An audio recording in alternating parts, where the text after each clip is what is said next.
공장의 감정가는 17억 정도 됩니다. 이제 모든 공장이든 상가든 경매가 나오면은 법원에서 감정평가사를 보내요. 이 물건 얼마부터 경매 시작할 거냐. 그래서 대지 건물 분석해서 평가사가 감정을 해서 이렇게 17억이 나온 거예요. 근데 17억인데 건물 감정과 대지 감정이 있잖아요. 그죠? 근데 여기는 대지 감정이 15억이고 건물 감정은 1억 4,700밖에 안 나왔어요. 근데 여기 대출을 얼마 해줬냐? 하나은행에서 15억 3천. 그 다음에 서울보증보험에서 5. 신용보증기금에서 12억 6천. 감정가 17억짜리 물건인데 채권 총액이 얼마냐? 40억이에요. 여러분들이 생각할 때 이해가 안 되죠? 17억짜리 공장에 어떻게 대출이 40억이 나가냐? 가대출 아니냐? 생각하지 않습니까? 근데 이게 경매 공부를 하면요, 이런 게 어떻게 이루어지는지 다 알게 됩니다. 자, 제가 설명을 드릴게요. 저희들은 항상 1순위 채권만 매입을 해요. 1순위만. 그래서 하나은행에 15억 3,600만 원. 이 채권을 우리가 매입한 거예요. 매입 금액이 얼마에 매입했냐? 7억 5천에 매입했습니다. 7억 5천에 매입을 하고 낙찰가를 얼마를 적었냐? 10억에 적었어요. 잡으면 10억. 맞죠? 주식회사 강세가 10억에 낙찰받았어요. 우리 회사 임원이 이름이 강세라서 그냥 급하게 찍는다고 강세. 급하게 찍는다. 그래서 이게 종결이 됐죠. 이거 제가 확인을 시켜 드릴 건데, 자, 감정가가 17억 정도 됩니다. 근데 1순위 대출이 15억 있어요. 뒤에 뭐 보증기금이고 서울보증보험이고 이런 건 다 생략하겠습니다. 근데 이 채권을 우리가 7.5억에 매입을 했어요.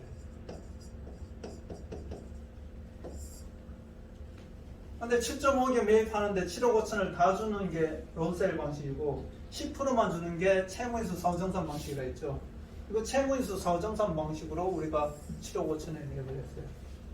근데 채무인수 사후정산 방식은 우리가 10%만 계약금을 준 것이기 때문에 유동화 회사에 돈을 다 준 게 아니니까 채권은 그대로 유동화 회사가 가지고 있는 거예요. 그 말이 무슨 말이냐면 이게 원래 하나은행 채권이잖아요. 근데 하나은행에서 이 부실을 떨기 위해서 BIS 규율 때문에 유동화 회사로 매각했지 않습니까? 그러면 이게 유동화 회사에서 가지고 있는 거예요, 채권을.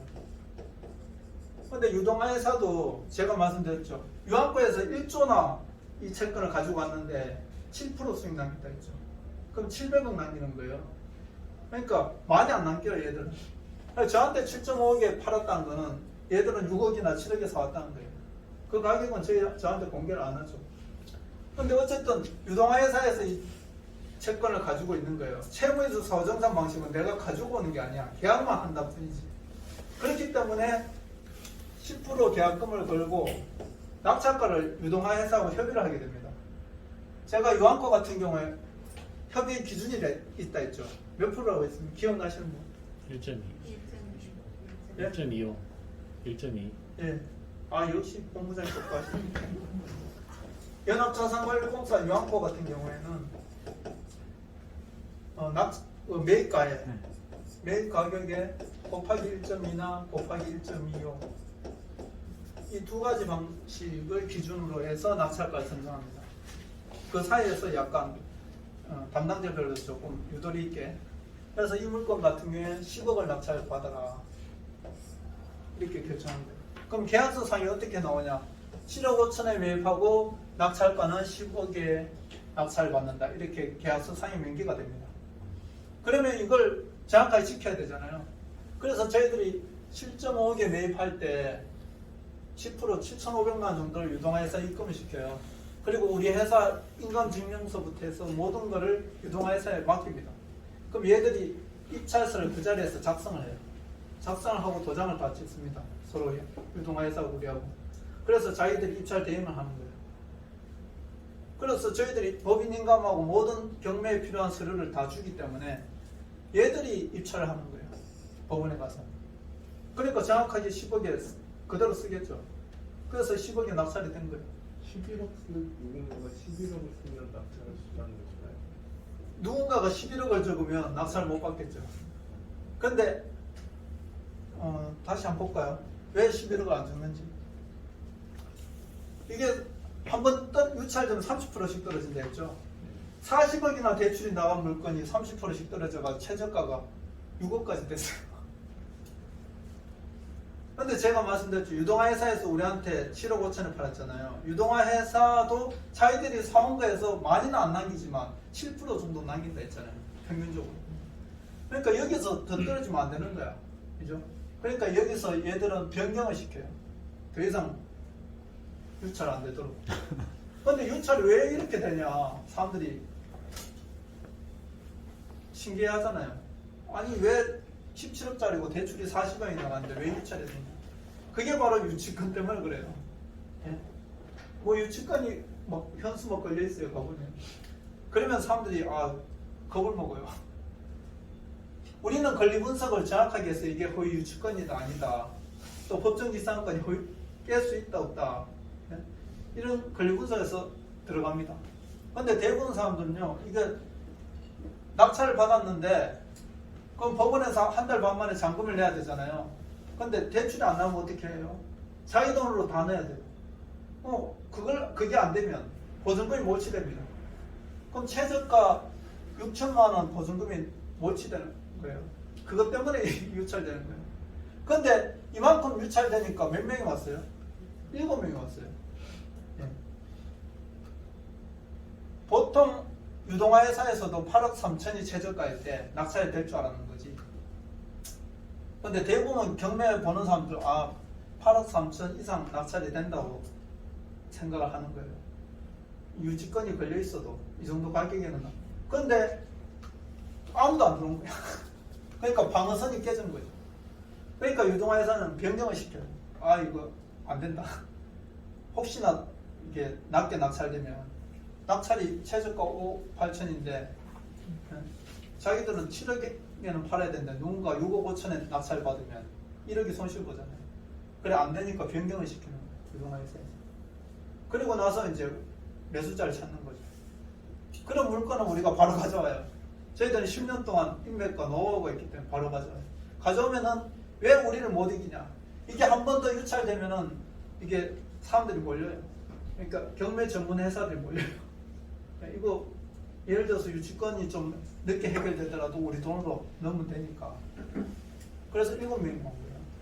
근데 왜 우리를 못 이기냐? 우리는 채권을 샀잖아요. 채권은 15억짜리 채권을 샀기 때문에 15억 범위 안에서는 우리가 법원에 납부를 해도 그 돈이 결국엔 다 돌아올 거니까. 그래서 우리가 10억에 낙찰받은 건데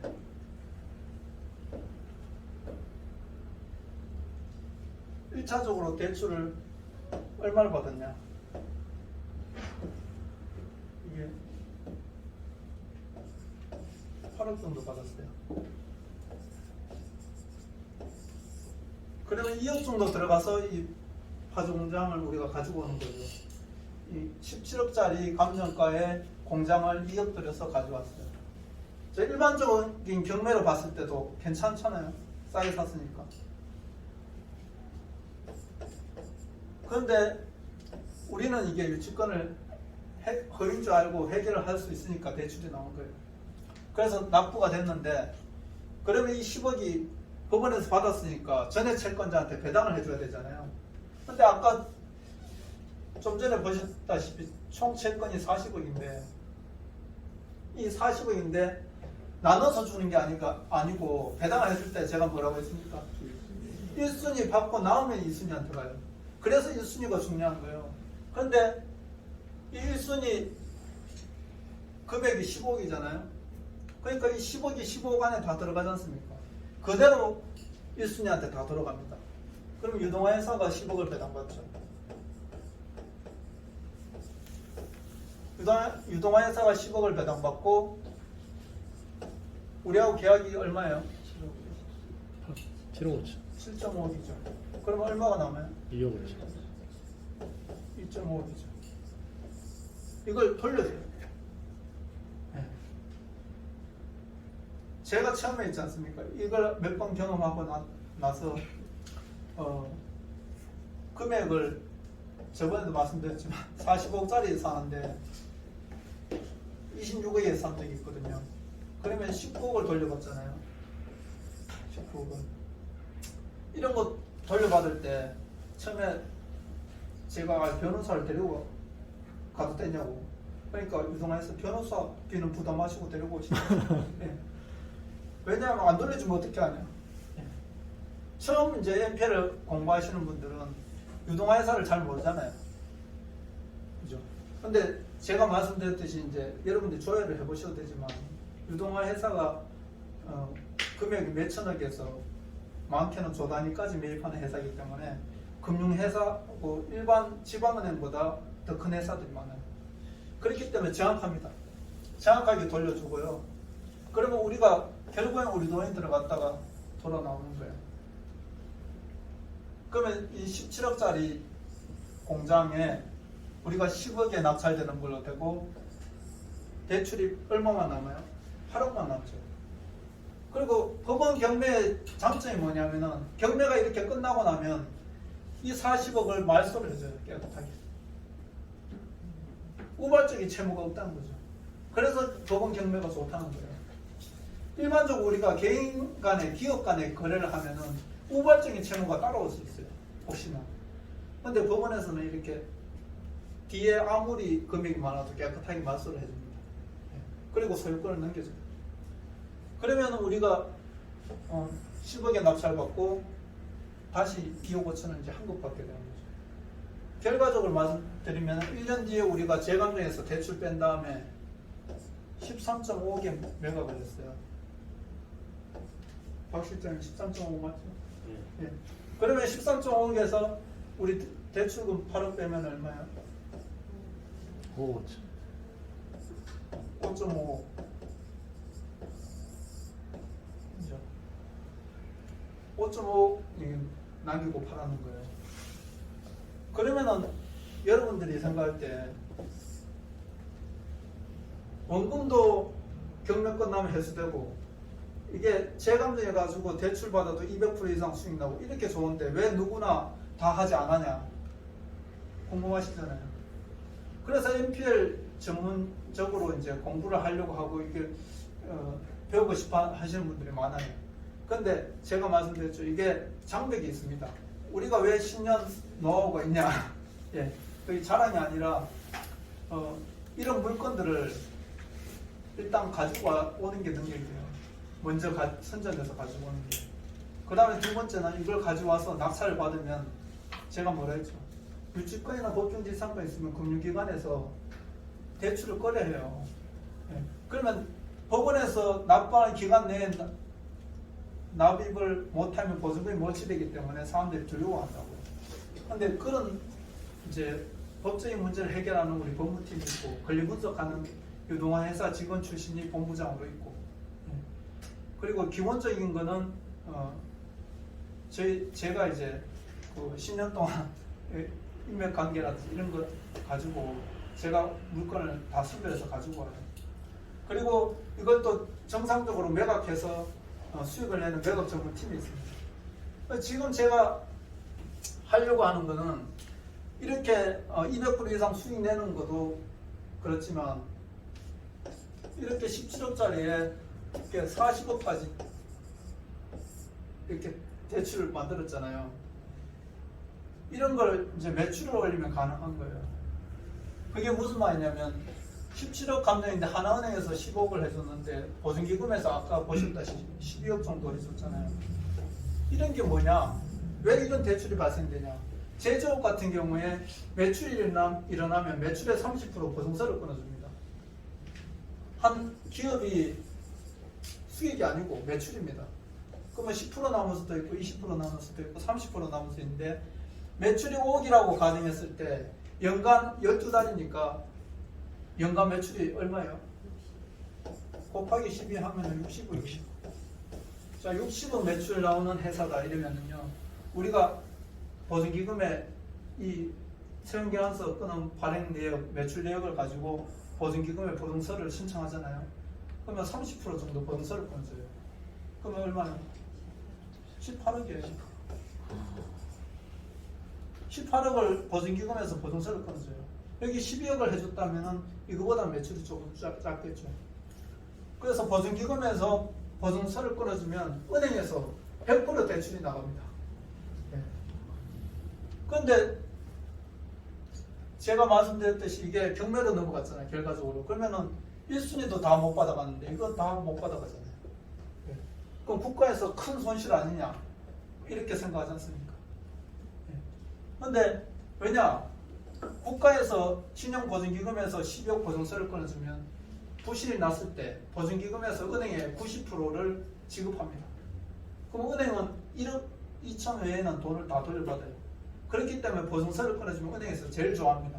왜냐하면 12억 전체 이자는 은행에서 받고 부실이 나면은 국가에서 90% 돈을 주니까. 그래서 은행의 보증서를 아주 좋아합니다. 그러면 나라에서는 왜 이렇게 보증서를 발행해 주냐? 경기 활성화 차원에서. 이게 그냥 아무 업체나 해주진 않잖아요. 이렇게 매출이 일어나는 회사에 경기 활성화 차원에서 이렇게 보증서를 끊어줘요. 그럼 보증기금에서는 계속 적자가 아니냐, 이렇게 생각하잖아요. 왜 적자가 아니냐? 보증기금에서는 이 보증서를 끊어줄 때 수수료를 받아요. 1%, 1.5%. 근데 매년 받습니다. 매년 받으니까 100개를 하면 100%가 되고요. 예. 근데 부실률이 뭐 100개 중에 한두 개 뭐 나잖아요. 그리고 이게 일회성이 아니고 매년 연장할 때마다 내야 돼요, 보증료를. 그럼 이 기업에서 원래 보증서 대출 받았는데 그 다음 해에 바로 부실 나지는 않잖아요. 보통 몇 년 동안 가다가 계속 사업하다가 이렇게 부실이 나지 않습니까? 그러다 보니까 이 보증기금에서도 매년 연장할 때마다 보증료를 받기 때문에 전체적으로 보면은 손실이 없다. 그런 게. 그러니까 보험회사가 비슷한 거죠. 근데 중요한 거는 우리는 이런 거, 보증서 대출 이런 거 전혀 신경 안 쓰고 1순위만 매입을 해서 안전하게 경매를 받는다는 거죠. 자. 그러면 이제 조금 뭐 10매덕짜리 이런 것만 했는데 작은 금액도 가능합니다. 작은 금액 제가 보여드릴게요. 우리